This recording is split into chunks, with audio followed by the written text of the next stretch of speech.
છોટાઉદેપુર જિલ્લામાં હાલ અનેક ગામની એકતા અને સહભાગીદારી થકી આદિવાસી સમાજની સાંસ્કૃતિક ધરોહર સચવાયેલી રહે, ગામની એકતા અને સુખાકારી જળવાઈ રહે તેવા હેતુથી લાખો રૂપિયા ખર્ચ કરીને ગામના દેવી દેવતાની પીઢી બદલવાના ઉત્સવો ઉજવાઈ રહ્યા છે। ત્યારે છોટાઉદેપુર તાલુકાના ઓરસંગ નદીને કિનારે આવેલું 3000ની વસ્તી ધરાવતા પાદરવાડ ગામમાં 200 વર્ષ બાદ દેવોની પેઢી બદલવાનો રૂડો અવસર આવ્યો છે અને આખું ગામ એકતા અને સહભાગીદારી થકી 5મી ફેબ્રુઆરી 2025ને બુધવારના રોજ ગામસાઈ ઈદની ઉજવણી કરવાની તડામાર તૈયારીઓનો આરંભ કરી દીધો છે।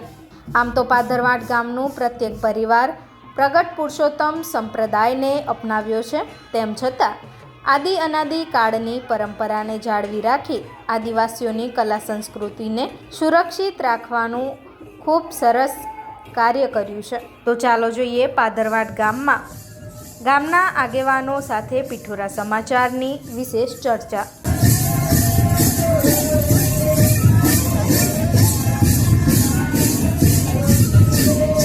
આધુનિક યુગમાં એકતા અને સહભાગિતા જે જોવા મળતી હોય તો ગ્રામીણ વિસ્તારોમાં જોવા મળતી હોય છે અને આવું જ એક પાદરવાડ ગામ છે। પાદરવાડ ગામમાં એકતા અને સહભાગિતાના દર્શન જે છે એ દર્શન થઈ રહ્યા છે। આ પાદરવાડ ગામ 200 વર્ષ બાદ પહેલી વખત 126 જેટલા દેવી દેવતાઓના જે પેઢી બદલવાનો રિવાજ છે, પેઢી બદલવા જઈ રહી છે અને આ પેઢી બદલવાના કામમાં આખું ગામ જોતરાઈને અત્યારે તડામાર તૈયારીઓ શરૂ કરી દીધી છે। ત્યારે ગામના જ આગેવાન શંકરભાઈ સાથે વાત કરીશું।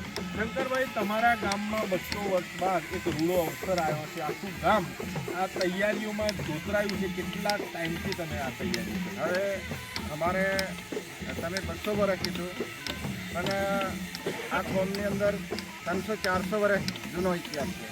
હવે આટલા 3 થી 4 પેઢી માણસો ગયા છે, એ લોકો બી અસલ વાતો કરી પણ એ લોકો બી જીવી શકતા કે અમે ક્યારે પેઢી બદલેલી એવી કોઈને પણ ખબર નથી। અમારો આ ગામનું નામ છે રાજાનું, આ એક પાદરો હતું એના અનુસંધાને પાદરવાડ નામ પાડવામાં આવેલ છે અને આ ગામના રાજા ફતેહસિંહ નટવરસિંહ એ રાજા પણ અહીંથી દત્તક લીધેલા છે। બરાબર, એ પછી 1600 થી 1700ની આસપાસ છોટાઉદેપુર સ્થાપના કરવામાં આવેલી છે અને આ ગામને હર કોઈ નાનો મોટો કાર્યક્રમ કરીએ એટલે આખા તાલુકા જિલ્લામાં ખબર પડે કે આ ગામને આ વસ્તુ કરવાથી બધાને શાંતિ મળે। હવે બીજું, મારું નામ છે રાઠવા શંકરભાઈ અજલાભાઈ અને હું એક મારે 43 વર્ષની ઉંમર છે। હું એક નાનામાં નાનો માણસ છે પણ ગામના લોકો સહભાગી બન્યા એટલે ચાલો આપણે આદિવાસી પરંપરાગત રીત રિવાજ આપણે કરવાનો છે એવું અમે આગેવાનો છે 8-10 જણાથી ભેગા મળી ચર્ચા કરીને ગામે વાતો ફેલાવી પછી અમારું દેવતાઓનું મિટિંગ કરી એટલે લગભગ 10મા મહિનાની 20 તારીખ પછી મિટિંગ કરી પછી એકતા થયા। 5-6 મિટિંગ ભરવા પછી એકતા થયા, કોઈ ભેદભાવ વગર આ શરૂ કરવામાં આવેલ છે। પછી અમારા ગામને નાતી કેટલી છે? પેટા નાતી એટલે પહેલાં ઢીમસ્યા, પછી ઓરિયા, ડોમરિયા, કનાસિયા, બોમનિયા, પછી પટિયાર, ચુહાનિયા, આ 8 નાતી આ ગામને વસેલ છે અને બે નાયકનો ખેરું છે, નાયકભાઈનો ખેરું, નાયક સમાજનો ખેરું છે। બાકીનો 100 ખેરું રોહિતનો છે, 100 ખેરું એમ કરીને 350ની આસપાસ અમારા ચૂલા છે એટલે બધા મળી અને આ શરૂઆત કરેલ છે। હવે પછી મહિડા પછી ખાકેરનું પોયડું અને અડદના દોના અમારે 4-5 ટેકોને દોના ઉતારી દેવો મેં મોટો દેવ છે માલુરોનો, હાલુરોનો, ખપુરોનો, ખંદુરોનો આ દેવો મેં પડી ઉતારી અને ગોંદરા દાબી પછી બળવાએ કયા બળવાજીએ નક્કી કર્યું એટલે પહેલાં ગોમને બળવો છે નાનો મોટો એની પાસે જોડાયું, પછી બીજા દિવસે પાછો રવિવાર આવ્યો એટલે બીજો બળવો ખબર પડી એટલે ખજુરિયા ગામ કરીને વિનુભાઈ કરીને ભણવો છે ત્યાં જ્યાં ત્યાંથી પછી એક કનાસ પડવાન 3 જિલ્લા, પછી ગોઠિયા જિલ્લા, પછી સિંગલાબી જિલ્લા આવ્યા. પછી ગામના બધા નક્કી કર્યું કયા ભણવાને લાવીએ તે વિનુ ભણવાને કીધું, એટલે વિનુ ભણવાને લાવી અને પછી લાવ્યા. પછી અમે નક્કી કર્યું કયા દાડે કાઠી કાઢવી તે.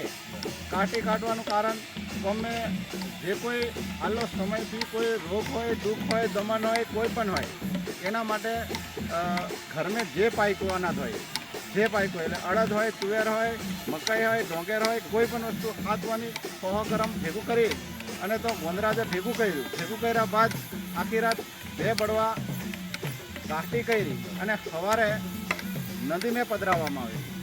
બરાબર. પછી એની શરૂઆત કરી એટલે આપણે ફાળો કેટલો આવ્યો તે 4,000 કુટુંબ દીઠ 4,000 રૂપિયા અને 350 જેટલા ઘરો ચૂલા છે પરિવારો એમે 4,000 રૂપિયા નક્કી કરી.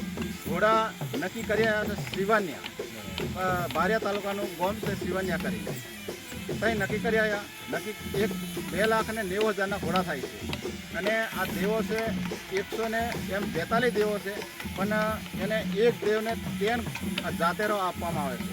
જાતેરો કહેવામાં આવે છે, તો નહીં જાતેરો કહેવામાં આવે છે. એટલે તમામ આજે હાલ પેઢી જતી પેઢી એટલે જતી પેઢી મેં ગુંજાર પટેલ કે પેટાનાથી ઓરિયાના ને ઓરિયાના ડોમરીઓના હતા અને જે તે પેઢી મેં પ્રથમ પહેલો પટેલ કાળુ પટેલ આ ગામનો, બીજો નંબર મોટાભાઈ નરસિંહ પટેલ, પછી બીજો નંબર મોટાભાઈ સુનિયો પટેલ, ત્રીજો નંબર, ચોથો નંબર મના બાબો ખબરિયો પટેલ, પછી બીજો મનુ બાબન્યો પટેલ બીજા નંબર, પછી સરપંચ કનું હતા બાબાભાઈ દેવલાભાઈ, પછી અંબાલાલ સરપંચ હતો, પછી સુમનભાઈ ખબરભાઈ તાલુકા પંચાયત સભ્ય હતો. હાલ વારસો કહેવામાં આવે છે, વારસો વત્યાભાઈ ધન્યાભાઈ હયાતી, પણ હાલ પેઢી મેં નવો બદલવામાં આવેલો છે એનો છોકરો પરવીનભાઈ વત્યાભાઈ.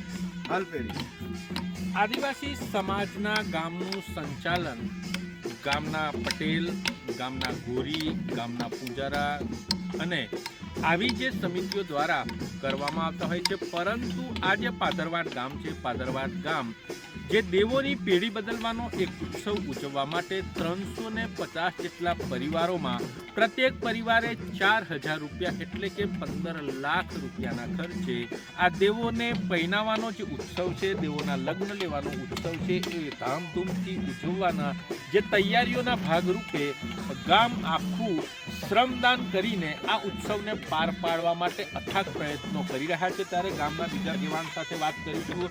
તમારા ગામમાં દેવોના લગ્ન એટલે કે પેઢી બદલવાનો ઉત્સવ છે, કેવો માહોલ છે ને કેવી તૈયારી? ગામની 10મા મહિનાથી તૈયારી કરીએ છીએ. એ લોકો એમ તેમ બધું ચાલ્યું. અહીંયા અમુક લોકો એવું રહ્યું કે આગુ પાછું થઈ એટલે લાંબો સમય લીધો. 10મા મહિનાથી આ 2, 4, 5 મિટિંગો ભરી. 5મી મિટિંગે બધા છોકરાઓ યુવા પાર્ટી એકતા કે વડીલોને હો પછી આ બધું કીધું. પહેલાં અમારા ઘણી 200 વર્ષ પહેલાંની વાત છે, કર્યું કે નહીં કર્યું એ દેખ્યું નહીં કરી વાતો. એટલે આજે ઘણું સમય થઈ ગયો એટલે કશું જ નહીં રહ્યું એમ દેવોમાં કે દેવ સ્થાનિક છે એવું પણ કોઈને ખબર નહીં હતી કે પાદરવટમાં આ જગ્યાએ દેવો છે. એક મેન દેવ છે એટલો અહીંયા વસ્તુ હાજર હતું. ઘણી જગ્યાએ જોડાયા પછી બધે આ વસ્તુ આપણે જોયું છે કે અમુક જગ્યાએ છે. આદિવાસી સમાજમાં જ્ઞાની એટલે કે બળવા દ્વારા જ તમામ વિધિ કરવામાં આવતી હોય છે. ત્યારે પાદરવાડ ગામના જે જ્ઞાની બળવાએ 126 જેટલા દેવોના આયખાઓ જે છે આયખાઓને શોધી કાઢ્યા છે. ત્યારે આ ગામ જે છે હાલ દેવોના જે આયખાઓ છે ઘડવાનું, લાકડામાંથી ઘડવાનું કામ કરી રહ્યા છે. એક આગેવાન સાથે આપણે વાત કરીશું. કાકા, તમારા ગામમાં પહેલી વખત તમે આ બધું મૂકી રહ્યા છો, કઈ રીતે બધું આયોજન? અમારે પાદરવાડ ગામમાં લગભગ 3 500 વર્ષ થઈ ગયા છે ત્યારથી આ કંઈક પડતેર છે એવું કહેવું છે પેઢીનું. અને એની પછી જે કંઈ આ પુરારા પટેલોએ બધા જે થયા ને ગયા એટલે આ વર્ષે એવો લગભગ 2-4 મહિનાઓ અગાઉથી આ ચર્ચા વિચારણા કરતાં છેલ્લે આજ તારીખ સુધીનો આ કામ ચાલુ પડ્યું છે. એટલે હાથ બધા ગામના સંમત થઈને આ કામ કઈ રીતે આ ગાંઠો રખડવાનું કામ ચાલુ છે.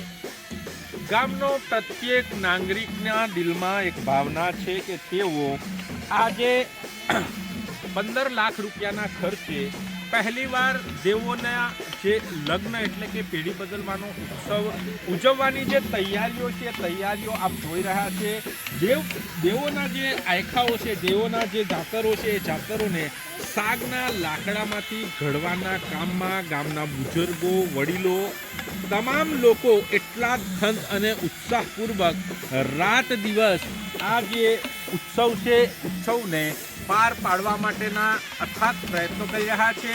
પાદરવાંટ એક ગામ જે છે ગામ એકતા અને सहभागिताનું અહીંયા उत्तम उदाहरण પૂરું પાડી दर्शक मित्रों, अभी तक आपने पिठोरा समाचार यूट्यूब चैनल सब्सक्राइब नहीं की है तो कृपया सब्सक्राइब करें ताकि देश व दुनिया की हर खबर आपको मिलती रहे. धन्यवाद.